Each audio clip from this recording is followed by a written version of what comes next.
કોઈની પાંખડી આપે સિવાય નીચે નથી ઉતરવા દેતા. અને એવી જાહેરાતો જ્યારે અમે લેવા ગયા ત્યારે સમાજમાંથી કેટલાય મહાનુભાવોએ અમને એની જાહેરાત આપી છે અને એ થકી આ એસોસિએશનમાં અમારું ફંડ પણ ઊભું થયેલું છે. એટલે એ જાહેરાત આપવાવાળા મહાનુભાવોનો પણ આ સંસ્થા વતી હું ખૂબ આભાર માનું છું. હવે આ જ્યારે ડિરેક્ટરી બની છે ત્યારે એમાં કોઈનું નામ રહી જવાની શક્યતા રહેલી છે, કોઈના નામમાં ભૂલ રહેવાની પણ શક્યતા રહેલી છે. પરંતુ જ્યારે આપણો રબારી હંમેશા સફેદ કપડાં પહેરે એટલે બગબગાટ કપડાની અંદર એક નાનો ડાઘો પણ નજરમાં આવી જાય. એટલે આવો ડાઘો ક્યાંક ને ક્યાંક રહ્યો હોય છે. તો એના માટે ક્ષમા કરશો. જે ભગવાનને આપણે પ્રાર્થના કરીએ કે આપણે કોઈ પણ કામ કરીએ એ કામની અંદર બધાનો એક સાથે સહકાર મળે, બધા સાથે ચાલીએ અને આપણે એ કામની અંદર સફળતા મેળવીએ. અહીં વિરાજમાન રેકની સંસ્થા, ગોપાલ કન્યા છાત્રાલય, પાટણની અંદર ચાલતી કૃષ્ણા અને આ ચાલતું રેક, આ બધાનો ઉદ્દેશ માત્ર ને માત્ર સમાજના વિદ્યાર્થીઓ વ્યક્તિઓને ઉપયોગી થવાનો છે. દરેકનો જે છે એ ધ્યેય એક જ છે. આ ધ્યેયની અંદર આપણે એકબીજા ખભે ખભો મિલાવી અને આગળ વધીશું તો તેનાથી આપણે જે કંઈ લાભ કે જે કંઈ સફળતા મેળવવાની છે એ આપણે મેળવી શકીશું. સાથે સાથે જેમ એમણે કહ્યું એમ આ લેક્ચરની અંદર આ સંસ્થાના ફાઉન્ડર તરીકે રહેલા એવા શ્રી બળદેવભાઈ છગનભાઈ દેસાઈ, જે આ સંસ્થાના શિલ્પી હતા.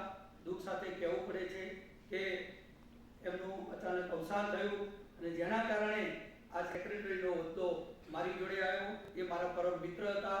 મને પણ એવું થયું કે એવું કામ ચલાવવા પડ્યા અને એ રીતે આગળ અપાઈ અને પૂરું કરીએ. જય હિન્દ. Thank you.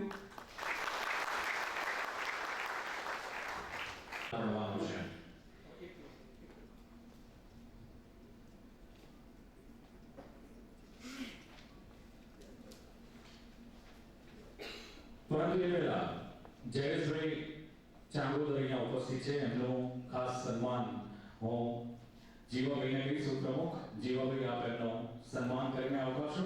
જયેશભાઈ ચાંગોદર સાથે જયરામભાઈ સુરતથી આવેલા. ખૂબ ખૂબ આભાર જયેશભાઈ ચાંગોદર, આપનો પણ આભાર. અને સાથે જ જયરામભાઈ વિશ્વનો પણ આપણે તાળીઓથી વધાવીશું. આપણા આમંત્રિત મહેમાનો ખાસ સમય કાઢીને સમાજની વચ્ચે ને સમાજના આવા પ્રસંગોમાં આવી ઉપસ્થિતિ હોય અને પ્રસંગ જે ઉજળો બનતો હોય એ બધા તમામ મહાનુભાવોનો ફરી એકવાર આભાર માનીએ છીએ. અને જે પ્રમાણે આ જે પરિચય ગ્રંથની વાત કરી રઘુભાઈએ, આપનું હાર્દિક સ્વાગત છે. પણ જે એન્જિનિયર્સ એસોસિએશને ખૂબ ખૂબ આભાર જયરામભાઈ. Thank you very much. હવે આપનો પણ આભાર. જે કહેવાય કે એમણે એક ઉદાહરણ આપ્યું કે રબારી સમાજ એટલે બગબગા કપડા પહેરતો, પણ એના પરથી વિચારો કે આ પરિચય ગ્રંથમાં કેટલી રઘુભાઈએ કહ્યું તેમ બળદેવભાઈનું એક સ્વપ્ન હતું, ફાઉન્ડર પણ કહી શકાય અને ગુજરાત મેરીટાઈમ બોર્ડના એન્જિનિયર હતા. આ ત્રણેય દિવંગતને, ત્રણેય મહાનુભાવોને આજે શ્રદ્ધાંજલિ રૂપે હું આપ સૌને નમ્ર વિનંતી કરીશ કે 2 મિનિટ પોતાના સ્થાન પર ઉભા રહીને મૌન પાડીને આપણે તેમને શ્રદ્ધાંજલિ અર્પણ કરીએ. પ્લીઝ.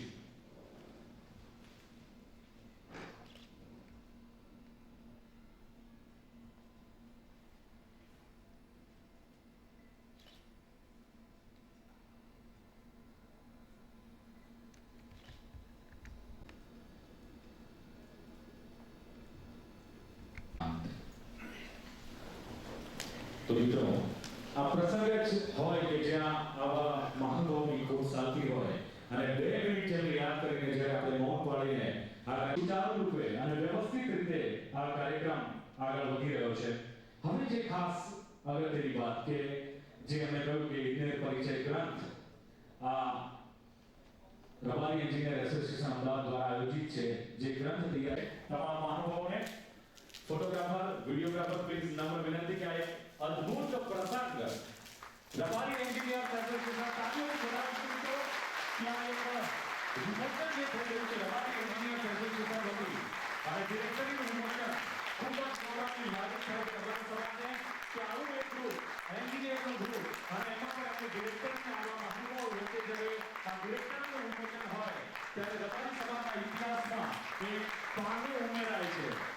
જોરથી છે સભા આ પ્રસંગ કહી શકાય મિત્રો. ખૂબ જ તાલીઓથી વધાવીશું આ પ્રસંગને. તમામને નમ્ર વિનંતી, આપ સૌ પણ એમાં સહભાગી થયા છો અને આ કાર્યક્રમનું વિમોચન કરતા આપ સૌને અને મહાનુભાવોને પણ ગર્વની લાગણી થતી હશે કે રબારી સમાજ હવે પ્રગતિના પંથે છે. રબારી સમાજ પણ હવે આવનારી પેઢી જે આપણા ભાઈઓ અને બહેનો છે, બેન દીકરીઓ છે, એન્જિનિયર્સ બને અને એમાં પણ એમને કોઈ જ મુશ્કેલી ન પડે તે તમામ માહિતી અને એમાં પરિચય સાથે આ જે ડિરેક્ટરી તૈયાર કરવામાં આવી છે તે ઉપયોગી થાય એવી આશા સાથે આપણે આ કાર્યક્રમને આગળ વધારીએ.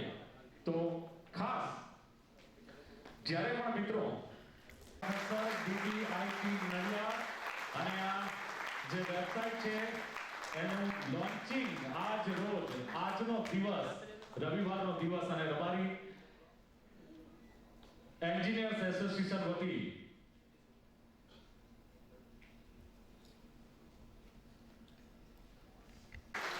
જે રબારી એન્જિનિયર એસોસિએશન છે સમાજની આ ભેગો છે ત્યારે રણછોડભાઈ કહેશે આ પ્રસંગે બે શબ્દ કહેશે. માનનીય સંસદીય સચિવ શ્રી રણછોડભાઈ દેસાઈ.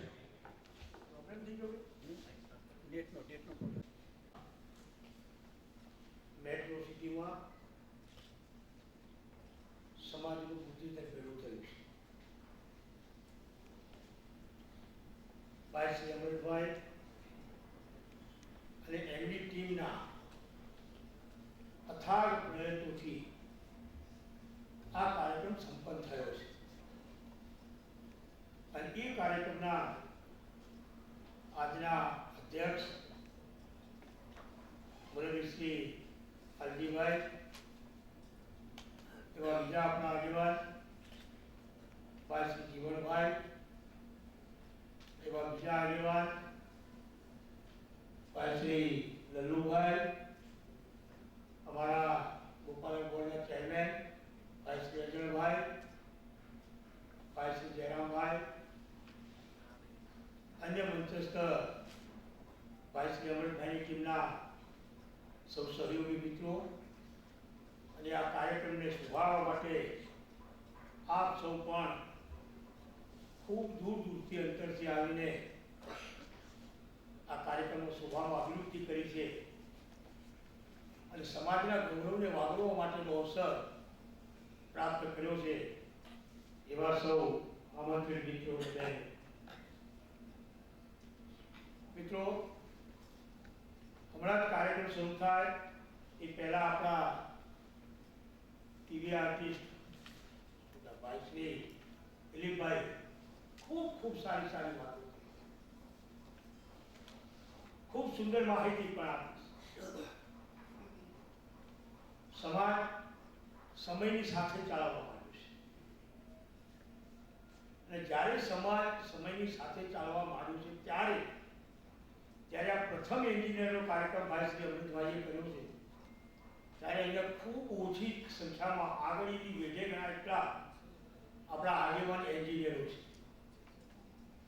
કારણ કે એ સમય નહોતો જ્યાં શિક્ષણ ઓછું હતું, સમાજની આર્થિક પરિસ્થિતિ નબળી હતી, શૈક્ષણિક ઇન્ફ્રાસ્ટ્રક્ચર પૂરું નહોતું, કોઈ ચોક્કસ માર્ગદર્શનના કોઈ કેન્દ્ર સ્થાનો નહોતા, જેના કારણે સમાજ જે પ્રમાણમાં પ્રગતિ કરવો જોઈએ તો સેકન્ડ કેડરમાં ખૂબ ઘણો બધો વધારો થયો છે. ત્યારે જે સમાજનું આવતું ધન, આવતું યુવા ધન ત્યારે દિન પ્રતિદિન ખૂબ આગળ વધી રહ્યું છે. એ સ્વાભાવિક પડે છે કે જે સમાજ સમયની સાથે નથી ચાલતો એ સમાજ કદાપી પ્રગતિ કરી શકતો નથી અથવા તો વિકાસ કરી શકતો નથી. અને જેના કારણે સમાજનું જે આર્થિક ઉત્થાન થવું જોઈએ, સામાજિક ઉત્થાન થવું જોઈએ, એમાં અનેક પ્રકારની ત્રુટીઓ અને ખામીઓ ઊભી થતી હોય છે. કુલ મિલાકર આપણા માનહારી આગેવાનો દ્વારા જ્યારે મળવાના કાર્યક્રમો થાય છે ત્યારે સમાજની ખૂબ ગૌરવ ગાથા કહેવાય છે. હમણાં કહ્યું કે ધાર્મિક ક્ષેત્રે હોય, સામાજિક ક્ષેત્રે હોય, સંખ્યાબળની દ્રષ્ટિએ હોય,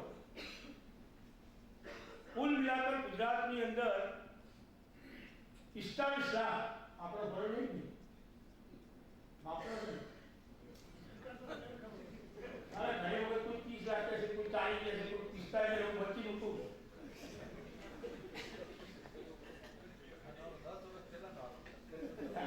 એવો તો વધારો હતો તો 50 લાખ થઈ જાય. સરકારી 45 લાખ જેટલી વસ્તી આવી, કુલ મિલાकर ગુજરાતની 7% વસ્તી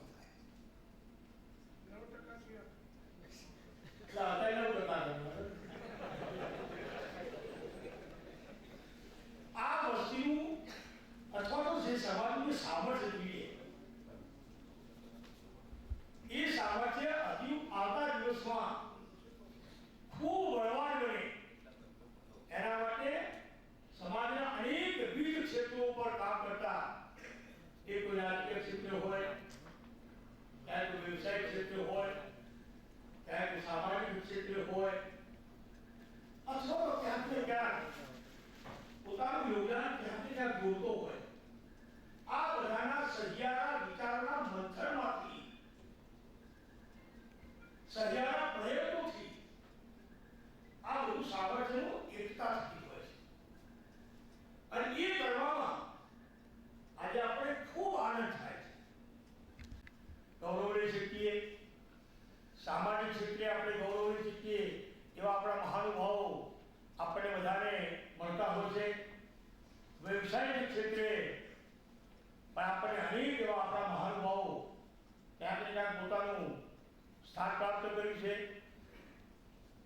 વેપારી ક્ષેત્રે પણ આપણો સમાજ ક્યાંક ને ક્યાંક પગમાં પગ મૂકવાના પ્રયત્નો કર્યા છે.